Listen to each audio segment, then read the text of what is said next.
전통사찰 보존지와 제주 4.3 사건 당시 불교계 피해 등에 대한 조사 예산이 불교계의 희망에도 불구하고 새해 정부 예산에 포함되지 않은 것으로 드러났습니다. 어려운 이웃들의 겨울을 돕는 조계종의 연탄 나눔 봉사가 아이연탄맨이란 이름으로 도심 쪽방촌에서 펼쳐졌습니다. 오대산 월정사의 템플스테이가 새로운 시대 정신을 선양하겠다는 취지로 오대산문 수행결사로 명명돼 스님과 대중들이 수행에 집중하고 있습니다.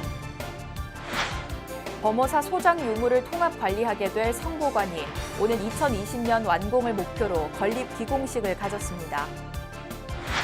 신라 해초 스님이 지나간 파키스탄에는 아직도 뛰어난 불교 예술이 남아있는 것으로 원로 사학자의 구법 순례를 통해 확인됐습니다.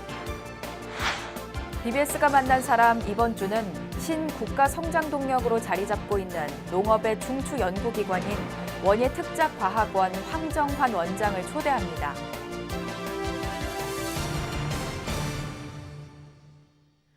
안녕하십니까. 12월 21일 금요일 BBS 뉴스입니다.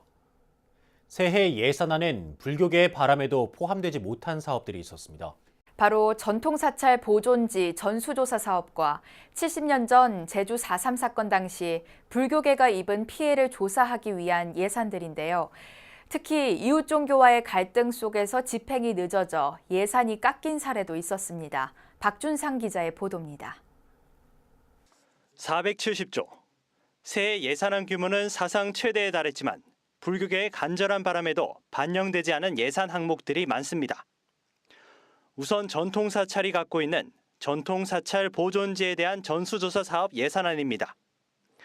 전통사찰의 보존 및 지원에 관한 법률은 불교 의식과 스님들의 수행, 신도들의 교화에 필요한 토지를 전통사찰 보존지로 규정하고 있습니다. 다만 구획과 경계가 모호해 불교계에서는 전체적인 전통사찰 보존지 규모를 파악하고 문화자원으로서의 보존과 관리 역량을 높이려 했지만 난항을 겪고 있습니다.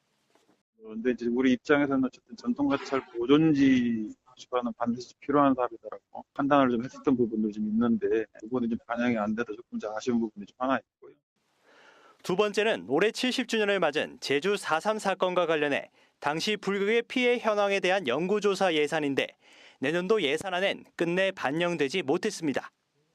당시 토벌대와 무장대가 사찰을 태우고 경내에서 스님들을 총살, 수장하는 등 잔혹한 범죄가 발생했지만 아직까지도 제대로 된 진상 파악조차 이뤄지지 않고 있습니다.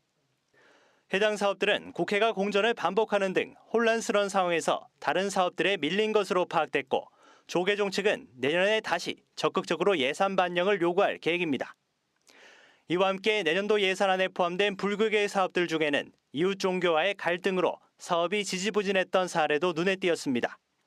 세종시에 건립이 예정돼 올해 20억 원이 배정됐던 한국불교문화체육관 조성 사업은 특정 종교에 혜택을 준다는 시비에 휘말리면서 추진 동력을 잃어 42%가 감액됐습니다. 불교계는 이르면 내년 초순 부지 확보 문제가 정리되면 첫 삽을 뜰 것으로 보고 있지만 종교 간 갈등이 없었더라면 더욱 빨리 추진됐을 것이란 아쉬움도 나옵니다. 학계에서는 종교적 색깔론으로 사안을 보기보다 다양성의 가치를 인정하고 문화진흥의 관점에서 종교 예산이 다뤄져야 한다는 목소리가 나옵니다.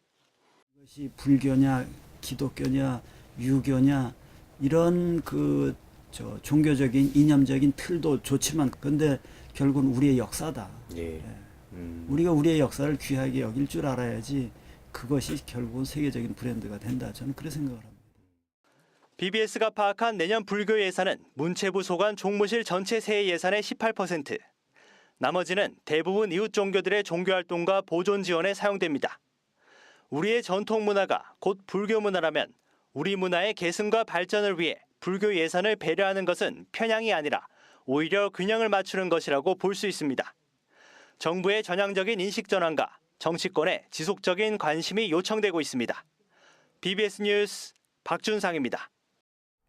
한반도 평화 만들기 은빛 순례단이 조계종 총무원장 원행 스님에게 내년 3.1운동 100주년을 종교계가 주도해 국민통합의 기회로 삼자고 제안했습니다. 도법 스님과 이부영 전 국회의원 등 은빛 순례단 관계자들은 원행 스님을 예방한 자리에서 이같이 제안하고 이를 위한 불교계 협조를 요청했습니다. 이에 대해 원행 스님은 사회 원로분들의 원력이 성취되길 축원하며 모두의 힘을 모아 대원이 이뤄지길 바랍니다라는 격려의 문구를 남겼습니다. 이 전 의원은 3.1운동 당시에는 지역과 종교의 다름을 구분하지 않았다며 100주년 3.1운동 기념행사를 통해 하나 된 대한민국을 구현하자고 강조했습니다. 60세 이상 어르신들로 구성된 은빛순례단은 지난 3월 1일부터 시작해 내년 3월 1일까지 한반도의 평화를 만들기 위한 걷기 순례 등의 활동을 지속하고 있습니다. 예방에는 조계종 사서실장 3회 스님과 중앙종회의원 일감 스님 등이 함께했으며 순례단은 지난달까지 108곳의 현장 순례를 마치고 경청 순례를 이어가고 있습니다. 중국의 개혁개방선언 40주년을 기념하는 사진전이 어제 국회에서 폐막됐습니다. 사진 전시회는 40년 잊지 못할 순간을 주제로 사흘간 계속됐으며 지난 1978년 12월 개혁개방선언 당시의 모습부터 현재 중국의 모습 등을 담은 다채로운 사진들로 구성됐습니다. 개막식에는 더불어민주당 30의원과 취거홍, 주한 중국 대사 등이 참석했으며 이번 국회 전시회는 개혁개방 이후 중국에 대한 이해를 높이고 한중 민간 우호 증진을 이끄는 계기가 될 것이라는 평가를 받고 있습니다.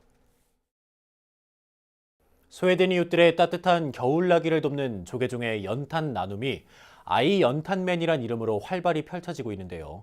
연말을 맞아 아이 연탄맨이 찾은 도심 쪽방촌 봉사에는 조계종 총무원장 원행 스님도 직접 동참했습니다. 조윤정 기자입니다. 가파른 오르막길 사이에 위치한 서울 홍제동 개미마을. 평소 인적이 드문 이곳이 노란 조끼를 입은 자원봉사자들과 스님들로 북적입니다. 조계종 공익기부재단 아름다운 동행과 포교사단, 불교 포럼이 펼치는 연탄 지원 캠페인의 주인공 아이연탄맨들입니다. 세상을 지키는 무적의 캐릭터 아이언맨과 연탄을 합성한 아이연탄맨 캠페인은 올해로 4번째를 맞았습니다. 쌀쌀한 날씨에도 현장을 찾은 자원봉사자들의 표정엔 생기가 가득합니다. 오늘 학교에서 친구들이랑 다 같이 봉사활동하러 왔습니다. 오늘 보고 어렵게 사시는 분들이 많다는 거 보고 좀 많이 열심히 봉사해서 이분들이 따뜻하게 겨울 날 수 있도록 도와줘야겠다고 생각했습니다. 이번 아이언탄맨 캠페인에는 조계종 총무원장 원행 스님도 동참해 눈길을 끌었습니다.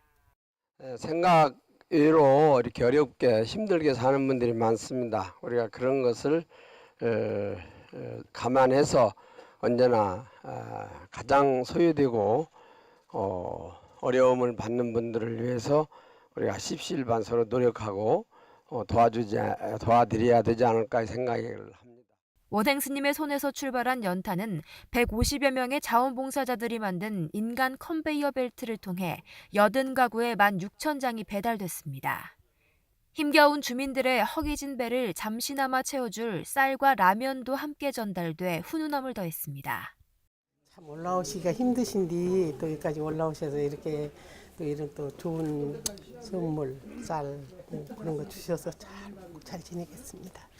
소외된 이웃들을 향한 불자들의 정성 어린 손길이 추운 겨울에 한껏 움츠러든 우리들의 마음을 따뜻하게 해주고 있습니다. 서울 홍제동에서 BBS 뉴스 조윤정입니다. 전통 사찰음식의 원형을 발굴하고 대중화에 앞장설 사찰음식 전문 조리사들이 대거 배출됐습니다. 한국불교 문화사업단은 한국불교 역사문화기념관 국제회의장에서 제5회 사찰음식 전문조리사 자격증 수여식을 열고 스님과 제가자 45명에게 자격증을 수여했습니다. 사찰음식 전문 교육기관의 모든 과정을 수료하고 필기, 실기 시험까지 거쳐 자격증을 받아든 이들 가운데 스님은 12명입니다. 이로써 불교문화사업단은 2014년부터 올해까지 모두 5차례에 걸쳐 사찰음식 전문조리사 203명을 배출했습니다. 불교문화사업단장 원경 스님은 사찰음식 대중화와 전문 인력 양성을 위해 힘써 사찰음식의 우수성을 더욱 널리 알리겠다고 말했습니다. 한국 불교의 대표적인 문화체험 프로그램이자 관광 상품인 템플스테이가 최근 들어 새로운 모습으로 탈바꿈하고 있습니다. BBS 뉴스에서는 역사와 문화가 숨쉬는 산사의 일상을 체험하는 템플스테이의 겨울철 특별기획 시리즈를 마련했습니다. 오늘은 첫 순서로 오대산 월정사가 산내 스님들, 대중들과 함께 오롯이 수행에 집중함으로써 새로운 시대 정신을 선양하겠다는 취지로 마련한 5대 산문 수행결사 템플스테이를 춘천 BBS 김충현 기자가 전합니다. 눈이 시리도록 푸른 하늘에 청량감 가득한 겨울 오대산 월정사. 도량은 찬 기운으로 적막하지만 대법륜전 안으로 들어서니 금강경 읽는 소리가 낭낭하게 울려 퍼집니다. 오대산 월정사가 겨울을 맞아 마련한 5대 산문 수행 결사에 동참한 수행자들입니다. 5대 산문 수행 결사는 오대산에 깃든 하남 대종사의 추상 같은 수행 가풍을 계승해 결사 정진함으로써 한국 불교의 새로운 등불을 밝히겠다는 의지로 마련됐습니다. 이제는 미래를 이끌어가는 데 있어서는 수행으로 다시 수행의 정신을 회복해야 될 때다. 우리 오대산의 그 수행 정신을 기반으로 해서 수행 결사를 했으면 좋겠다. 5대 산문 수행 결사는 한겨울 추위가 매서운 오대산에서 진행됨에도 전국에서 200여 명이 넘는 동참자가 몰려 수행을 향한 시대적 열기를 보여줬습니다. 불자들은 하남 대종사의 5대 수행 준칙에 기반을 두고 새벽 4시부터 하루 19시간씩 치열하게 진행되는 일정에도 기꺼이 즐겁게 동참했습니다. 이제 사회생활에서는 이제 바깥을 향해서 끄달리기 때문에 이런 조용한 곳에서 조용히 수행하는 그를 참 갖고 싶었었어요. 그런데 이번 기회에 특히 겨울에 이런 게 있다 해서 너무나 반갑게 여기고 동참하게 되었습니다. 5대 산문 수행 결사는 기존 템플스테이와 달리 산내 스님들, 대중들과 함께 오롯이 수행에 집중하는 결사의 형식을 띠고 있습니다. 이 5대 산문 속에서 여러분들이 지극히 궁구하고 또 지극히 발언하고 지극히 염불하고 또 지극히 참여하면서 여러분의 본래 마음자리를 하려니 밝혀야 합니다. 월정사는 이번 수행 결사를 계기로 불자들의 근본인 수행을 사부대중 스스로 구현하고 이를 바탕으로 시대 정신을 선양하겠다는 계획입니다. 오대산 월정사에서 BBS 뉴스 김충현입니다. BBS 제주불교방송 운영위원 송년 간담회가 제주 칼 호텔에서 열렸습니다. 선상신 BBS 본사 사장을 비롯해 제주 BBS 운영위원장 허운 스님과 운영위원들은 간담회에서 새해에 BBS 후원 조직 만공회 활동을 확대하고 방송 프로그램 제작 지원 등에 더욱 힘쓰기로 의견을 모았습니다. 선상신 사장은 지난 9월 개국한 제주 BBS가 많은 운영위원님들의 참여로 효율적으로 안착한 것은 타 지방사의 모범 사례가 될 것이라며 고마움을 전했습니다. 운영위원장 허운 스님은 제주 BBS가 조기 정착될 수 있도록 운영위원님들이 만공회 불사 등에 더욱 적극적으로 동참해 주길 바란다고 당부했습니다. 금정총림 범어사의 소장 유물을 효율적으로 보관하고 통합 관리하는 시설인 성보관이 건립 기공식을 가졌습니다. 부산 지역 시민과 불자들이 더 많은 문화재를 향유할 계기가 마련됐습니다. 부산 BBS 김상진 기자입니다. 범어사 성보관 착공을 알리는 첫삽이 떠지고 축포가 우렁차게 울려 퍼집니다. 선찰 대본산 범어사의 오랜 수건이었던 성보관 건립이 본격 시작되는 순간입니다. 성보관 착공식에는 금정총림 선찰 대본산 범어사 방장인 지우스님과 주지 경선스님, 불교중앙박물관장 송하스님, 정현민 부산시 행정부시장 등 사부대 중 500여 명이 참석해 착공을 축하했습니다. 범어사 주지 경선스님은 성보를 잘 보존하는 것은 불법을 지키는 일일 뿐만 아니라 민족의 정신을 지키는 일이라고 강조했습니다. 이 공간이 약 한 4,000평에서 한 5,000평 가까이 되는 이 공간을 문화공간으로 해서 범어사뿐만 아니고 많은 분들이 뜻을 가지고 있는 분들이 수행과 문화의 공간을 활용하기 위해서 오래전부터 뜻을 냈었습니다. 진행하는 과정들이 매우 어려운 부분들이 많습니다. 어렵지만은 한 곱이 한 곱이 넘어가면서 작공이라고 하는 오늘 자리가 마련이 되었습니다. 부산 금정구 청령동 상마마을 일원에 건립되는 범어사 성보관은 4,941제곱미터의 부지에 지하 1층, 지상 2층, 연면적 2,970제곱미터 규모로 건립됩니다. 기존의 성보박물관 전시관이 너무 협소해 10배 정도 확장해 문화재를 포함한 불교 유물들을 효율적으로 관리하고 시민들에게 제대로 선보이기 위해 새롭게 건립하는 것입니다. 이 사업에는 국비와 시비 등 총 125억 4,400만 원이 투입되며 오는 2020년 3월 완공을 목표로 하고 있습니다. 오늘 착공을 봉행하는 성보관과 더불어 이곳 상바마을에는 대규모 성문화 교육관도 곧 완공을 앞두고 있습니다. 두 가지 불사가 모두 부처님의 보살핌 아래 무탈하고 예법하며 견고히 진행되어 범어사 일대가 우리나라를 대표하는 새로운 불교 전통문화 거점으로 거듭나길 바라며 또한 관광 수요 증대로도 이어져 지역경제 발전에도 기여할 수 있기를 기대합니다.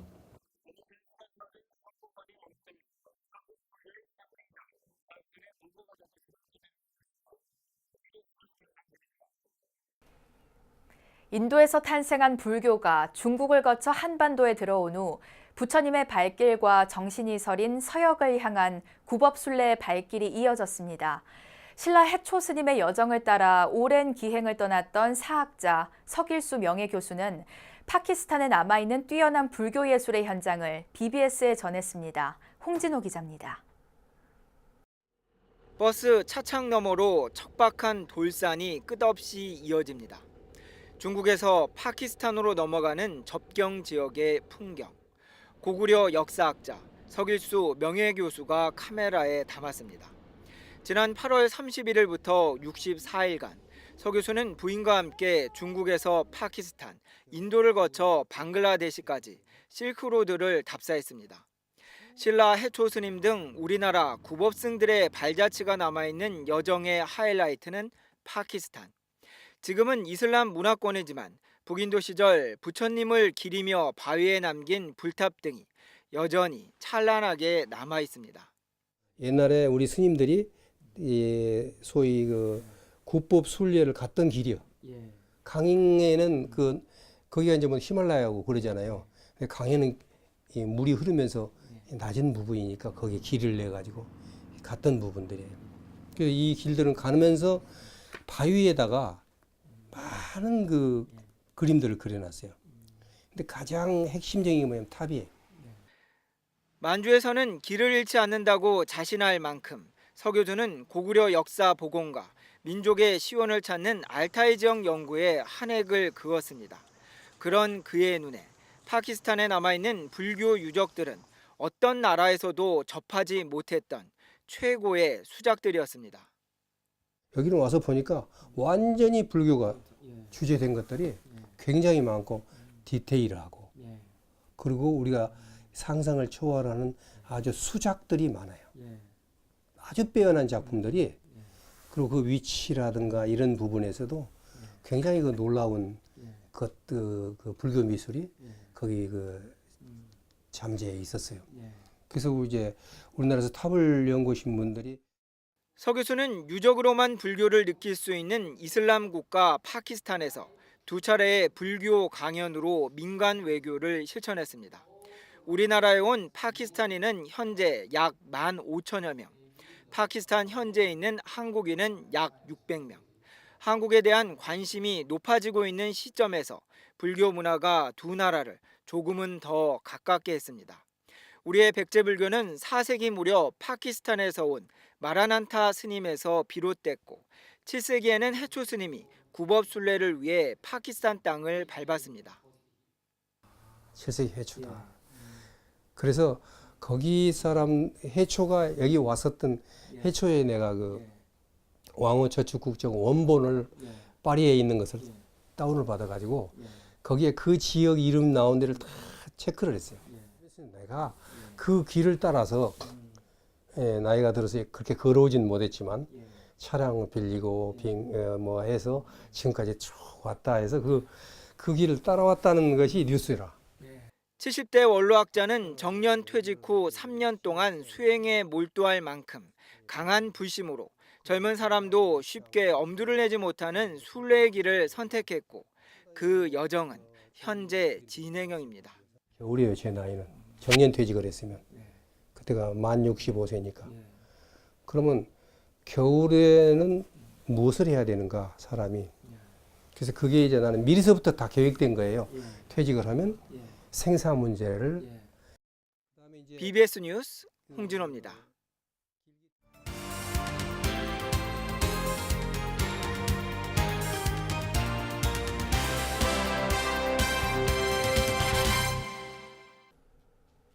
(1차) 산업으로 분류되는 농업의 혁신적인 IT 기술들이 접목되면서 농업이 새로운 국가 성장 동력으로 자리 잡고 있는데요.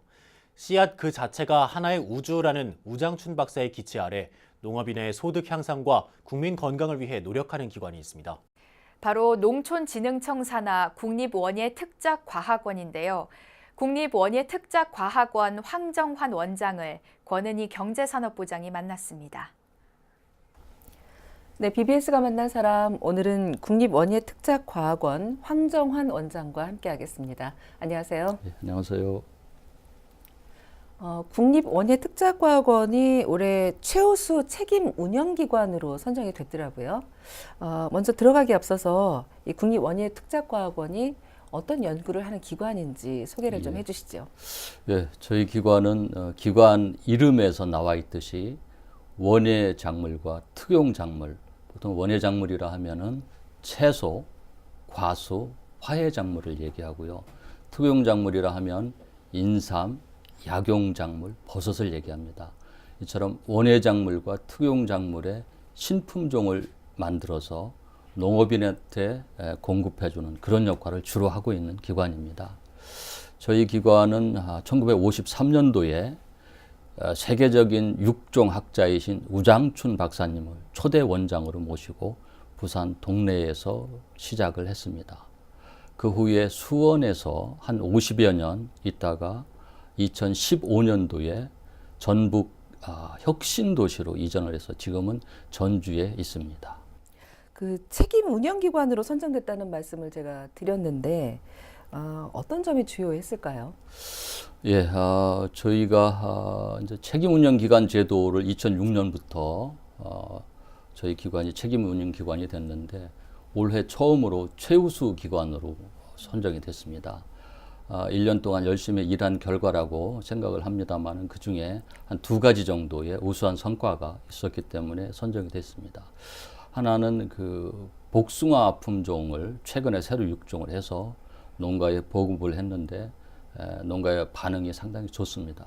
그 성과를 인정받아서 국가 연구 개발 사업의 100대 성과 중에 하나로 선정이 됐고요.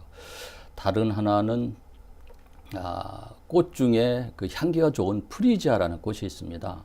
이 꽃을 저희가 육종을 해서 농가에 보급해서 현재 우리나라에서 재배되는 프리지아의 60% 이상이 저희가 육종한 품종이 재배되고 있습니다. 이것 또한 좋은 성과로 인정을 받아서 100대 성과에 선정이 된 이 2가지 성과로 최우수 기관이 선정이 되었습니다. 네. 그 최근에 미세먼지 제거에 효과적인 헬스케어 식물도 발굴을 하시고요. 여러 가지 좀 획기적인 성과도 내신 것 같은데요. 관련해서 좀 말씀을 좀 해주시죠. 예, 저희가 이제 그 도시농업에서 일반 식물 재배하는 것이 과거에는 요즘 문제가 되는 미세먼지를 흡수해서 분해하고 있다는 사실을 알지 못했습니다. 그러나 최근에 저희 기관 내 이제 도시농업 연구를 하는 도시농업과에서 밝힌 그 연구 결과에 의하면 실내에서 키우는 식물의 종류에 따라서 미세먼지를 흡수해서 분해하는 능력이 각각 다른 것을 알 수 있습니다. 예를 들면 틸란드시아 같은 그러한 식물이 미세먼지를 가장 많이 흡수를 하는 걸로 알려져 있고요. 또한 이제 식물에 따라서 다르기 때문에 식물의 어느 정도의 넓이로 심을 건지 이러한 연구를 주로 하고 있습니다. 한 연구 성과를 말씀을 드리면 실내 면적이 한 2% 정도의 식물체를 재배를 하면 미세먼지, 실내에 있는 미세먼지의 한 69%를 식물체가 흡수해서 분해하는 그러한 연구 결과를 얻었습니다. 네. 요즘 기후변화에 농산물 개방, 우리의 농업 현실이 그렇게 녹록하지 않거든요. 우리나라 원예 특작 산업 분야에서 가장 중요한 현안 어떻게 보십니까? 예, 우리나라가 이제 과거에는 농업 국가였고 농업에 종사하는 인구들이 굉장히 많았습니다만은 최근에 농업에 종사하는 인구가 줄어들고 특히 영농에 종사하는 분들이 연세가 굉장히 많습니다.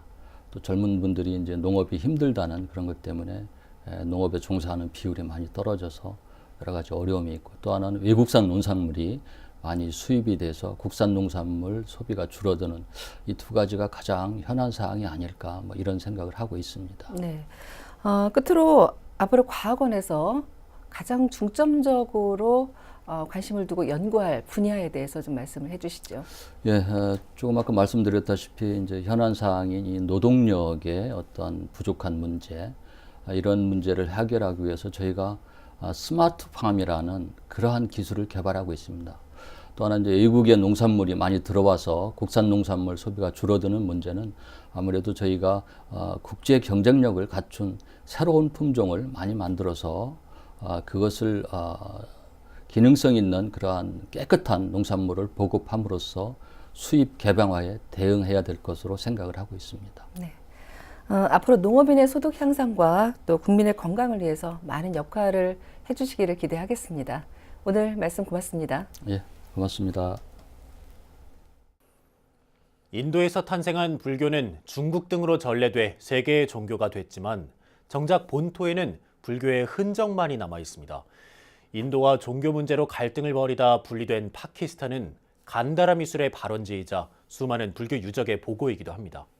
최근 주한 파키스탄 대사가 조계종 총무원장 원행 스님을 예방해 양국 간 교류와 협력 방안을 논의했습니다.